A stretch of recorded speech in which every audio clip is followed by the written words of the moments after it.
Bienvenidos a una nueva emisión de Charlas de Vestuario.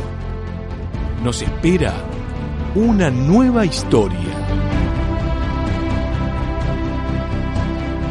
Carlos Mario Goyen nació en Montevideo, República Oriental del Uruguay, el 14 de agosto de 1955. Es uno de los grandes ídolos de una era dorada de Independiente. Atajó en el club de Avellaneda entre 1981 y 1985, siendo el arquero campeón del Metro 83 y la Copa Libertadores e Intercontinental de 1984. Entre 1987 y 1991 fue el arquero titular de la Asociación Atlética Argentinos Juniors. Hoy, en las charlas de vestuario de Abrí la Cancha, Carlos Mario Goyen, el arquero que descolgó todos los centros que le tiraron.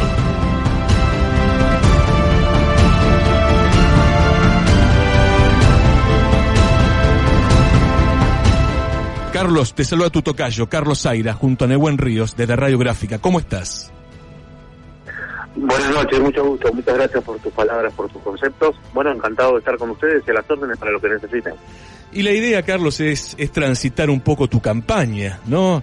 Recordar tu paso por el fútbol profesional, para aquellos que te vieron jugar, para aquellos que se van a emocionar, y tal vez para los más pibes que no te tienen, tal vez ya de haberte visto dentro del campo de juego, pero que saben que hubo una leyenda, tanto en Independiente como en Argentino Junior, donde dejaste un recuerdo enorme que fuiste vos.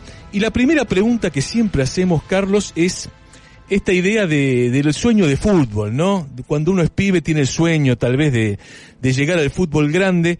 ¿Cómo era Carlos Mario Goyen de pibe y su relación con el fútbol? Comencé con una infancia tranquila, de padres trabajadores, gente de campo, la escuela, parte de la secundaria, porque no me gustaba estudiar mucho, y jugando al básquetbol permanentemente. Mi adolescencia jugaba al básquetbol, pero lógicamente vivíamos cerca de una cancha de fútbol y cuando venía el momento de jugar al fútbol iba al arco, pero mi formación deportiva de niño y de adolescente fue jugando al básquetbol. Creo que eso también después sirvió para el comienzo de una carrera profesional de futbolista, pero nunca hice divisiones menores.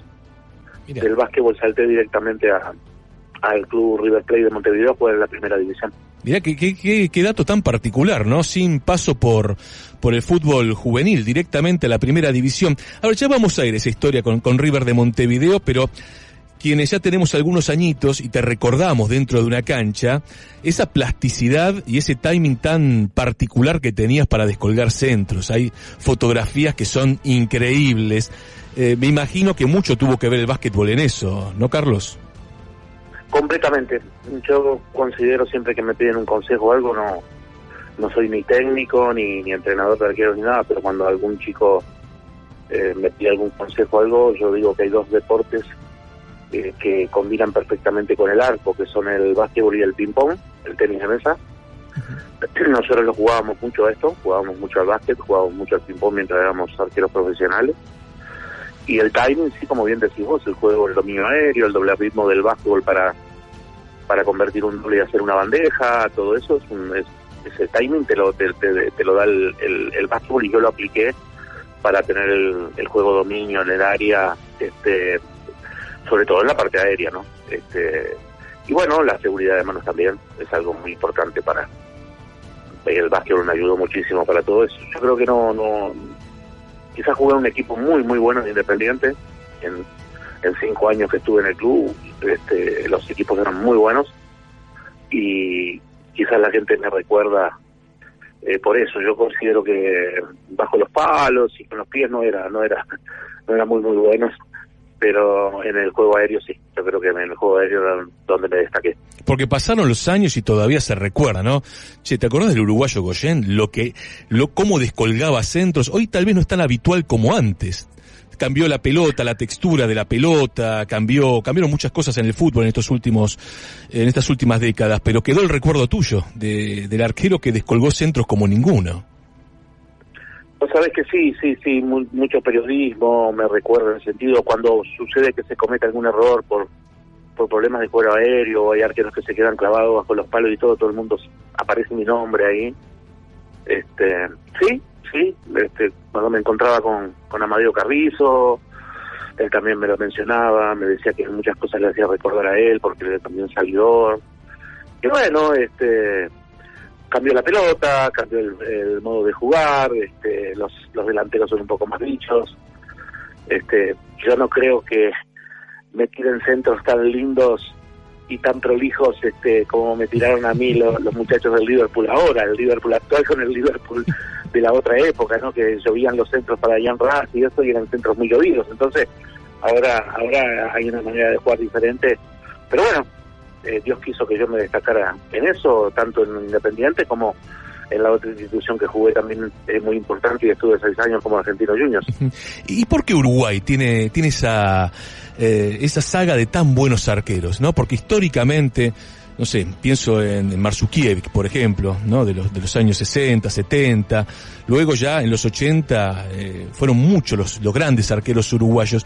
¿Por qué Uruguay tiene esa escuela de tan buenos arqueros?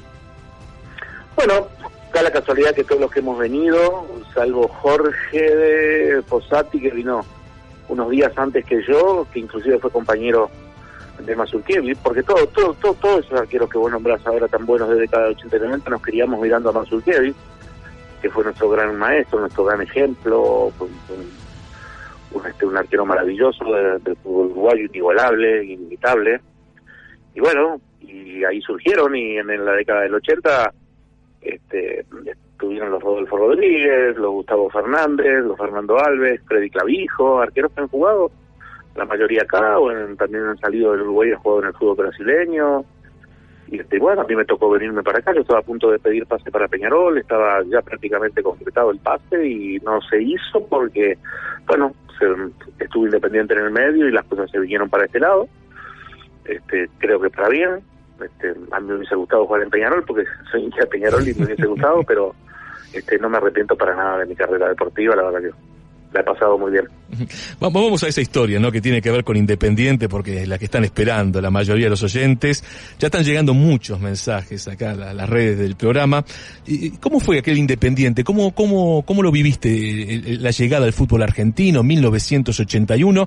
Independiente no venía a hacer un buen campeonato en 1980. Es más, estuvo peleando en la zona baja de la tabla, hasta con algún problema de descenso.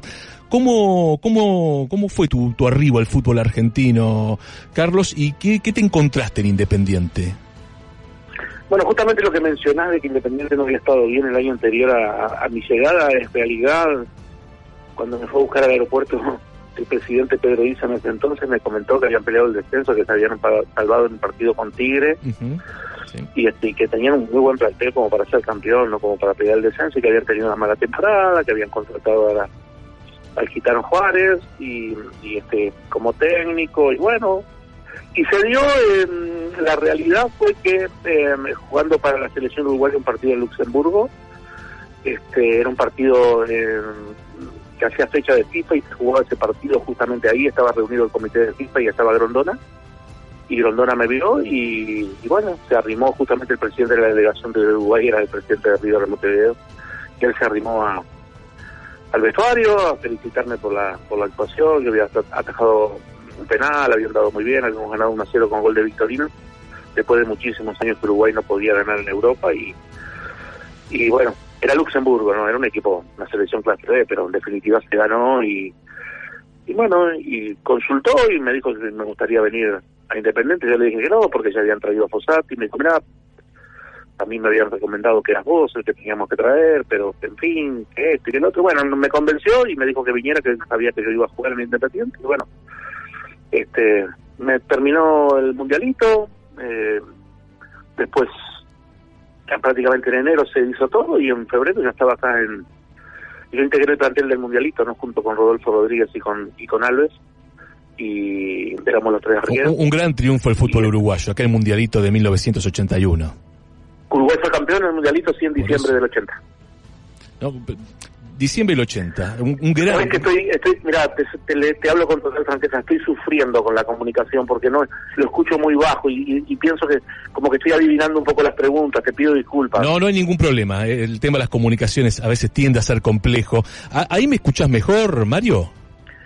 Sí, si vos gritas un poquito yo te voy a escuchar mejor. Bueno, ahí voy a hablar más fuerte entonces. Por favor. Decía que el plantel de Uruguay en el mundialito de 1980 era fantástico. Un equipo notable, sí, que no se puede creer como Uruguay no clasificó a la Copa del Mundo de España. Claro.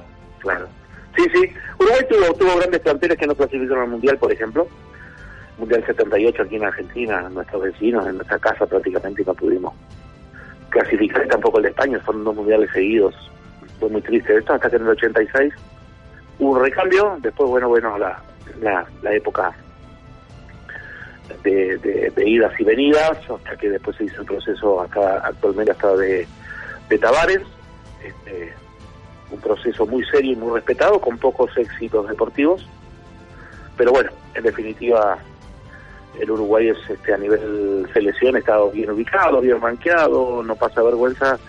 A nivel fútbol de cabotaje las cosas no andan muy bien internacionalmente, los clubes y grandes no han logrado resultados, saben muchos jugadores que se van muy temprano, pero bueno, y me temo que está pasando eso también aquí en Argentina y ojalá que no pase.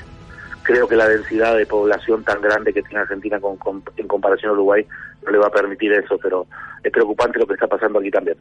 Sí, bueno, lo veníamos charlando antes de la comunicación contigo, ¿no? Hay una especie de fair play económico en el fútbol argentino que nadie dice, y eso resiente, obviamente, a los planteles de primera división. Estamos hablando con Mario Carlos Goyen, aquel arquero uruguayo de Independiente, de Argentinos Juniors, y me quedé pensando, Mario, vos nombraste a Pedro Izzo, y algunos hinchas de Independiente, cuando uno habla de Izzo, se le pianta un lagrimón, porque lo señalan como uno de los grandes dirigentes del fútbol argentino. El Pepe Castro, en comunicación con nosotros, hace un tiempo también lo señaló. ¿Qué recuerdo tenés de Pedro Izzo? Me recuerdo muchísimo a Pedro Izzo, la seriedad de Pedro Izzo, de Grondona, de Botaro, de los hermanos Vaqueiro, de Fernández Arzuaga. Conformaban una gran comisión directiva, muy prolija, se comprometían y cumplían lo que se comprometían. Cuando las cosas eran no, y había que respetarlas. Cuando las cosas eran sí, se cumplían. Un ordenamiento, no nos hacían faltar nada. A ver, fue la conjunción de una década, la del 80, la primera parte de la década del 80, maravillosa en lo futbolístico y en lo institucional. Independiente era un equipo que muy inteligentemente tenía dinero todos los días porque tenía una cuota barata de masa societaria con 80.000 socios, pero vos ingresabas al club y tenías que pagar.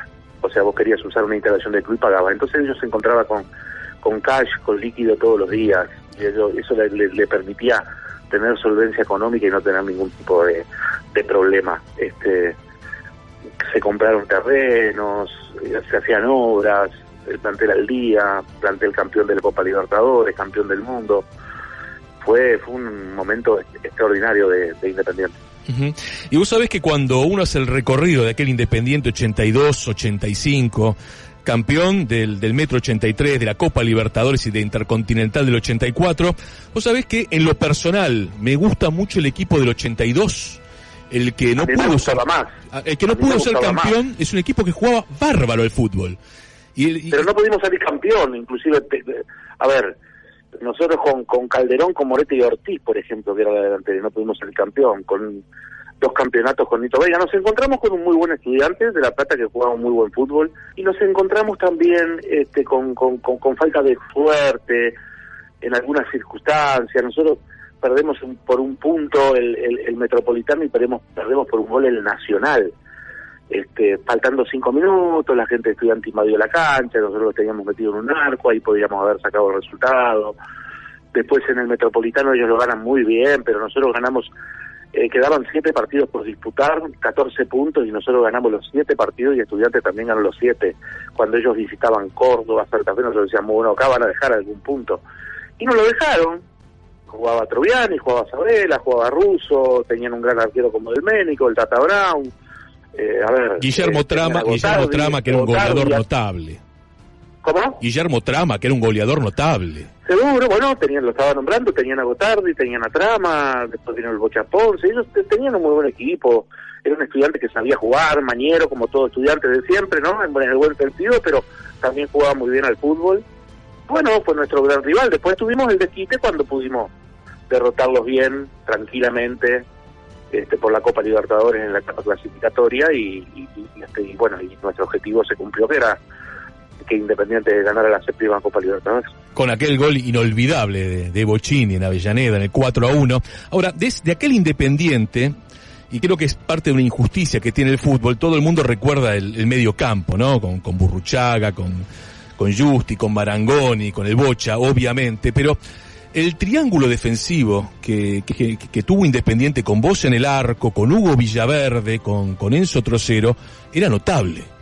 Y tal vez no tiene la dimensión histórica que sí tienen, como sucede habitualmente, ¿no? Los equipos a través de los delanteros.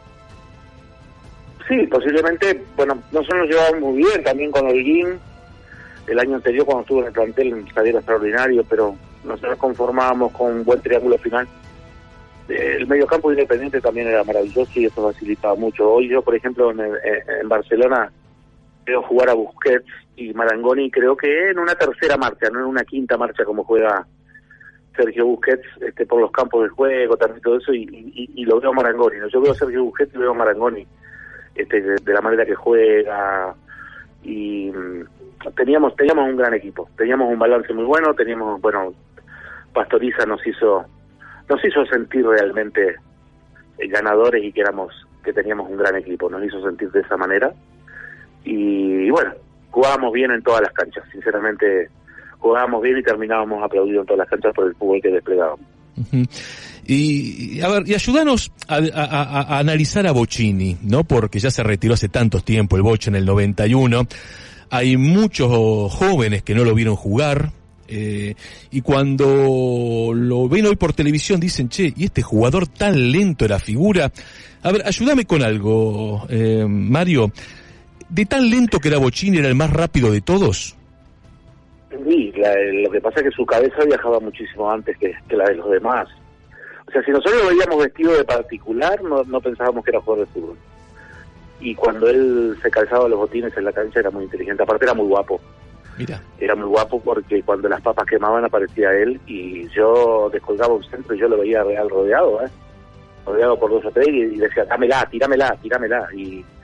Y no lo golpeaban, él saltaba inteligentemente y no lo podían golpear. A él termina su carrera deportiva, él podría haber jugado mucho más, él termina su carrera deportiva porque un golpe lo maltrató, un golpe de rin en un partido lo maltrató y le movió todo el esqueleto, cosa que no le había pasado nunca en toda su carrera y no pudo regresar. Pero él era, por favor, palabras mayores. Él fue un gran número 10, el ídolo de la historia independiente, y se destacó en las décadas del 80 donde había número 10 para ser dulce de leche, porque imagínate, vos te encontrabas en River estaba Alonso, en Estudiantes estaba Sabela, en Boca estaba Maradona, en Racing estaba Marchetti, en Unión en Colón Carlos López. Es extraordinario y Bocini se destacaba dentro de todos ellos, así que imagínense. Pero qué interesante esto que decís, ¿no? Porque del Bocha se destaca la habilidad, se destaca ese pase corto notable, la inteligencia, pero nunca la guapesa, nunca esta cuestión del jugador temperamental que la pedía siempre. No, por eso reitero, yo siempre utilizo ese término, que era muy guapo, él no se arrugaba con las patadas. No sentía absolutamente nada, ningún tipo de problema, ningún tipo de temor ni de miedo.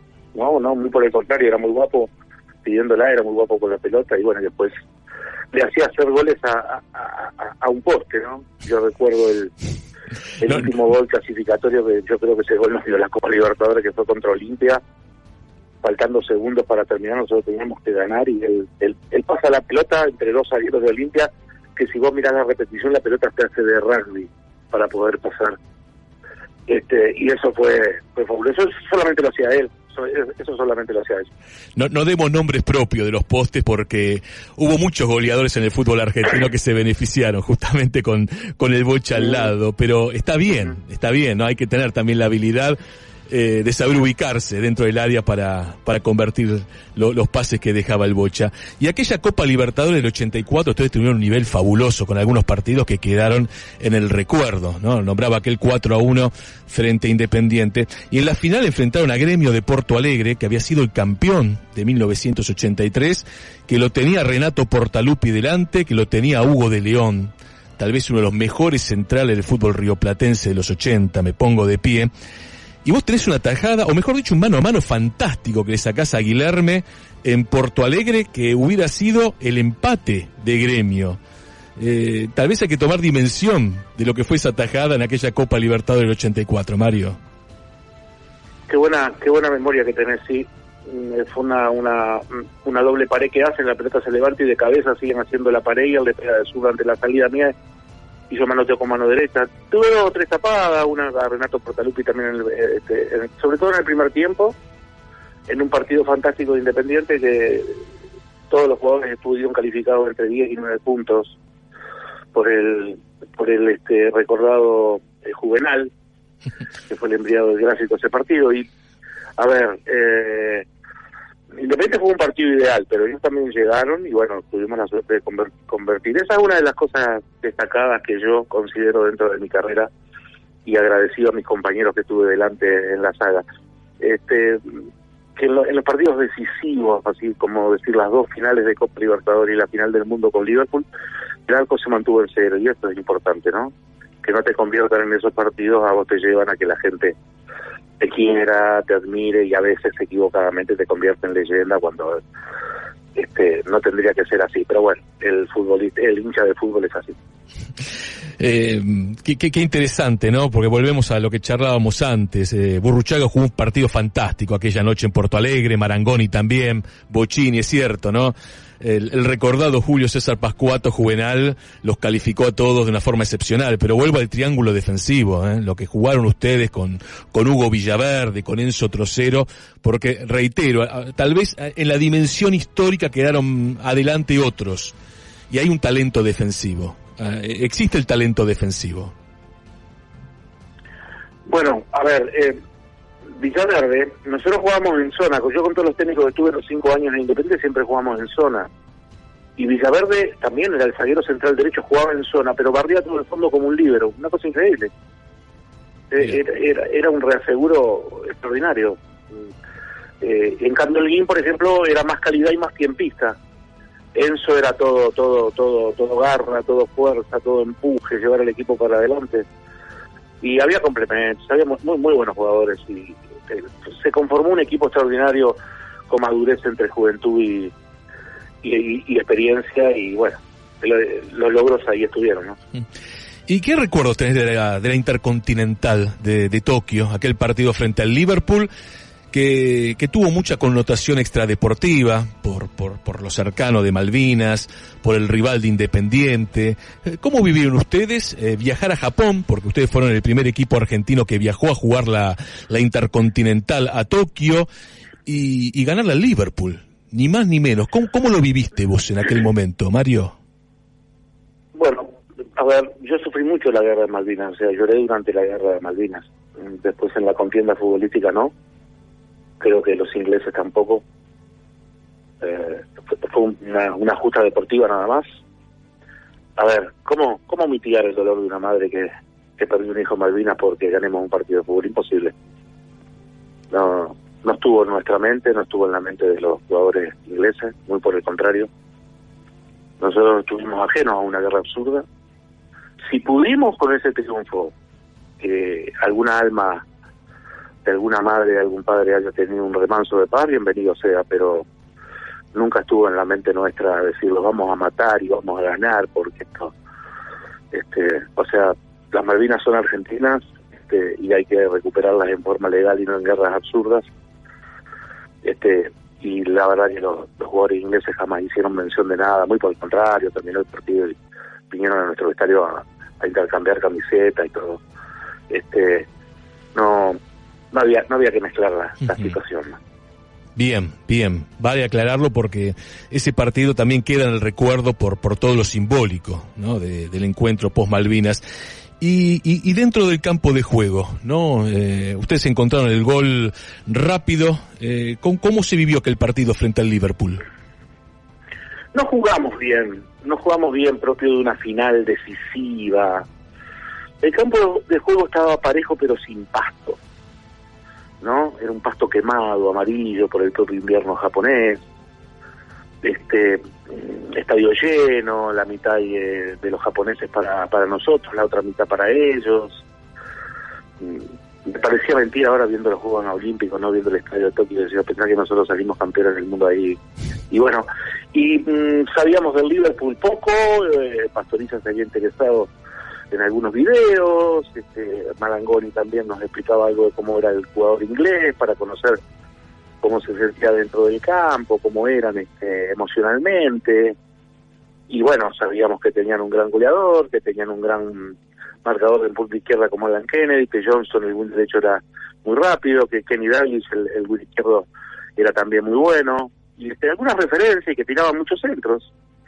Y una o dos semanas antes del partido, concentrado, tuvimos una charla ahí con el Pato Pastoriza, fumando un cigarrillo, los dos en el sindicato de empleados de comercio, y donde concentrábamos, y el Pato me dijo, dice, si vos tenés un domingo como los que venís teniendo y manejás el juego aéreo como se siente, nosotros vamos a ser campeones. Así nomás me dijo, y se levantó y se fue. Y bueno, y trabajé más de lo acostumbrado, preparándome también con el entrenador de arqueros que era Silvichone para centro, y así fue. El Liverpool fue peligroso con centros, y nosotros, si bien no jugamos ningún partido, de contragolpe nos pudieron generar algún gol más, y después hubo dominio, manejar la pelota, con Marangoni en la mitad de la cancha, el sacrificio de Yuki, la retención en el juego de Burruchaga haciendo la pausa. Más o menos así fue como se logró el resultado. ¿Y tomaste dimensión de lo que habían ganado? Porque, mira, hace un par de semanas hablamos con Juan Carlos Rulli, aquella gloria del Racing de José, y él nos decía que cuando derrotaron el Celtic, él llegó al vestuario y que sabía que había ganado un partido importante, pero que no había tomado la dimensión histórica de lo que había logrado. ¿A vos te pasó algo parecido, Mario, o en ese mismo momento te diste cuenta que eras campeón del mundo? Por lo menos eras campeón intercontinental de clubes, que en definitiva es algo enorme, maravilloso. No, en ese momento no. Y a medida que pasan los años y uno se va poniendo más viejo, más valor le da, y sobre todo porque Independiente no lo ha podido repetir, lamentablemente, ¿no? Pero no, en ese momento como que había terminado un partido más. Me acuerdo que viajamos a Hong Kong y en el avión Pastoriza dijo a la azafata, traigan el carro con bebidas, acá tienen a los campeones del mundo, sírvale, muchachos, disfruten, brinden. Relájense, vamos a jugar un partido amistoso en Hong Kong. Éramos muy profesionales, éramos muy serios. Cada uno festejó a su manera. O sea, yo me fui a la habitación y me saqué de la heladera una cerveza, y me hice un baño de inmersión, y después me pedí una hamburguesa para comer ahí porque estaba en ayuna, para comer en la habitación, y muy poco. Y a la noche, en la cena, vino la gente que nos iba a patrocinar, una gente de fotocopiadora japonesa, y compartimos la cena, muy tranquilo todo, muy tranquilo, no había tantas redes sociales, no había tanto celular, tanta porquería. Entonces, bueno, un llamado a la familia de larga distancia, bueno, somos campeones, gracias, punto, ¿qué tal? ¿Están todos contentos? Sí, acá Avellaneda hace una fiesta, bueno, listo, bárbaro, y a descansar, nada más. ¿Cómo cambió, cómo cambió el mundo en casi 4 décadas? Estamos hablando con Carlos Mario Goyem, y el destino te llevó, o el fútbol te llevó a Barranquilla, ¿no? Al calor de Barranquilla, a la Arenosa. Y vos sabés que recuerdo, siendo pibe, un partido sensacional tuyo, pero un partido fantástico, enfrentando a la selección argentina antes de México 86, que si mal no recuerdo también te calificaron con 10 en el gráfico. Seguramente tenés en mente el partido del que igual estoy hablando, ¿no?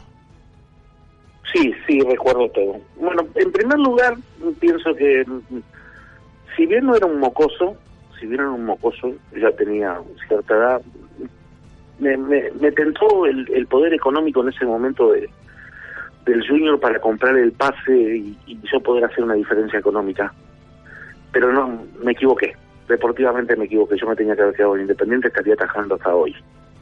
Pero bueno, no me arrepiento, fui un equipo muy grande de Colombia, muy respetado como el Junior, pero me tenía que haber quedado en Independiente, fue un error dentro de mi carrera. Ahora, dicho esto, después de un semestre medio complicado, que no le agarraba la mano, viste, Eduardo Solari era el técnico, la pelota iba para un lado y yo iba para el otro, o sea, el calor de Barranquilla me tenía mal, estaba flaco esquelético, pero panzón por el líquido que tomaba, por el calor, y a ver, estaba raro, y hasta que bueno, empecé a atajar bien, llegamos a la final del Torneo de La Paz, que salimos campeones después de ese partido con Argentina. El domingo siguiente fuimos campeones, y ese partido con Argentina Eduardo decide poner toda la defensa suplente. Yo decía, pucha, qué matana, me van a matar a goles, justo me van a ver en Argentina, la gente, todo, y bueno, y son esos partidos que después, bueno, Argentina baja de México, que estaba concentrado, que después a los 30 días fue campeón del mundo, ¿sí? Y esa misma selección, una formación muy parecida a la campeona del mundo, bajó a Barranquilla a inaugurar el Estadio Metropolitano, y bueno, viste esas noches que a vos te tirás para un lado y te salen para el otro, y vos vas para un lado y la pelota pega en el palo, y te tiras para un lado y te pega a vos y la sacas toda, y alguna atajás, y está Maradona enfrente, y te agrandás, y pasarela, y los tiros libres. Atajaste todo, Mario. Y bueno, todo atajaste esa noche, atajaste todo. Sí, fue una noche muy buena, fue muy reconocido.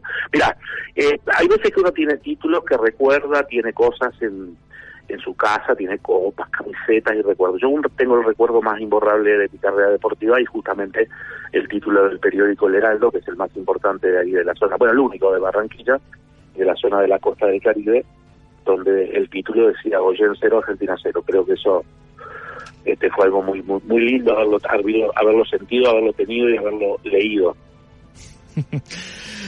Si mal no recuerdo, fuiste campeón en Junior, ¿no? Fuiste campeón en Colombia. Aquella temporada Junior se consagró campeón, ¿no?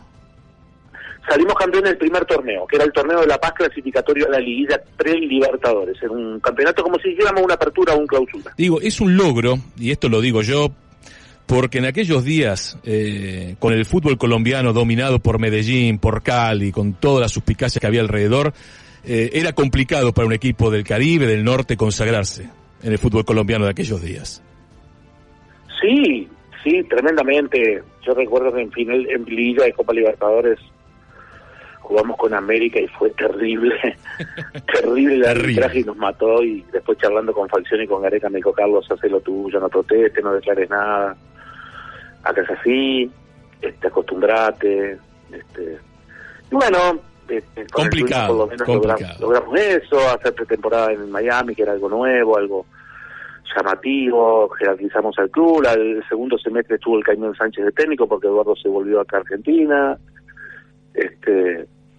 Y bueno, fue lindo, fue una experiencia linda. Después me tenía que haber quedado un año más, y bueno, apareció ahí la oferta de Argentinos Juniors, que también compraba el pase de la misma manera que había hecho el Junior con Independiente, y bueno, nos pusimos de acuerdo y me volví. No querían que me volviera de ninguna manera, ¿no? Tuve que ir a hacer una conferencia de prensa y charlar con la gente y explicarle que era mentir, lamentablemente mentir, pensé que era por razones familiares, porque no querían que me viniera. Pero bueno, la oferta de Argentinos Juniors fue muy buena, era la parte del contrato era muy similar al que tenía en Colombia, entonces antes de volverme.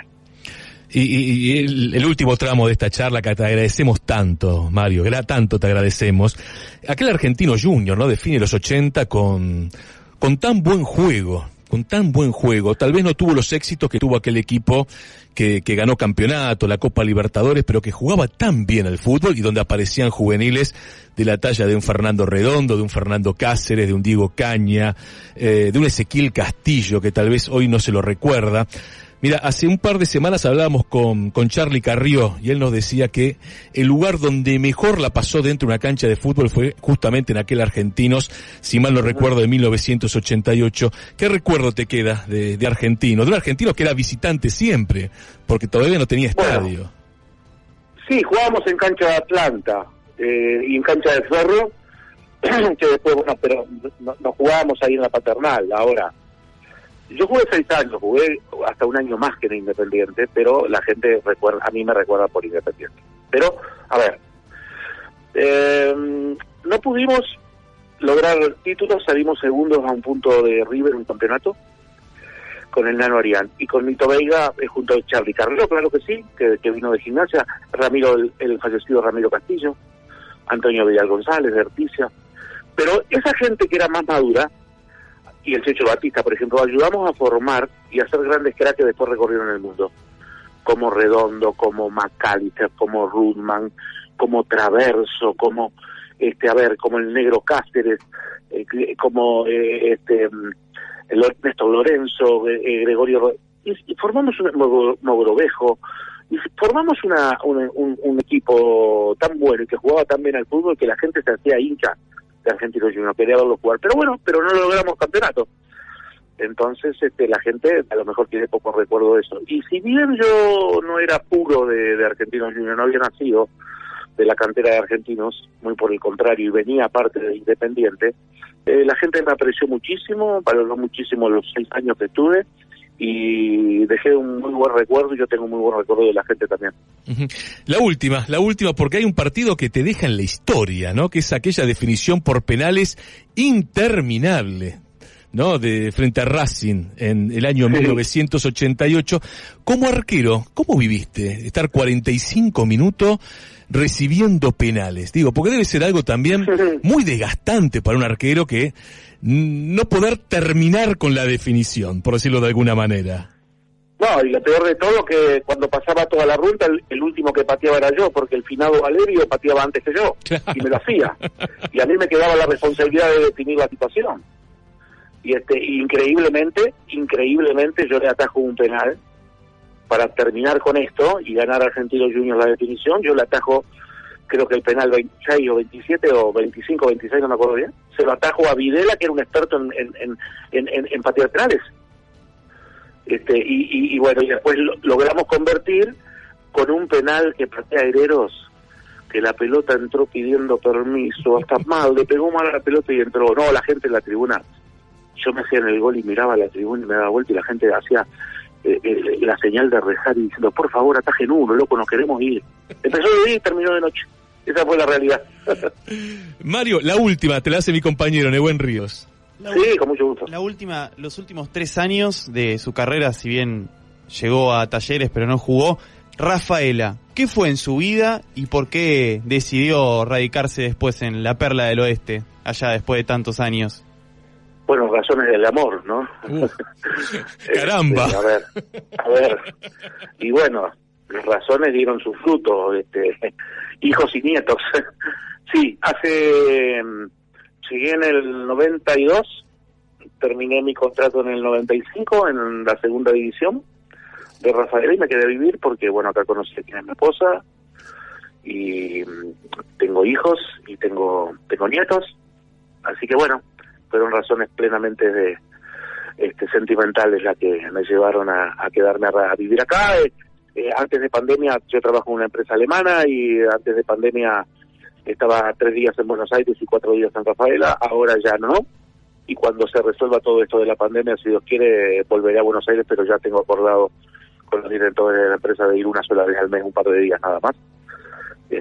Y bueno, y vivimos acá en Rafaela con tranquilidad, contento, y bueno, la pasamos bastante bien. Carlos Mario Goyen, un gusto que nos dimos hoy en Avila Cancha. Te agradecemos mucho esta media hora que nos regalaste, recorriendo tu carrera, emocionándonos también y con muchos oyentes que están dejando una infinidad de saludos y de mensajes. Te agradecemos mucho, Mario, estos largos minutos que le diste a Avila Cancha a Radiográfica. Bueno, muchísimas gracias a ustedes por el recuerdo también, nos hace muy bien a nosotros los exjugadores y todo que nos recuerden y que nos inviten a este tipo de charlas que son muy amenas, muy agradables y creo que nos hace bien a todos en este momento. Un abrazo gigante. Adiós, hasta pronto. Ahí pasó Carlos Mario Goyen.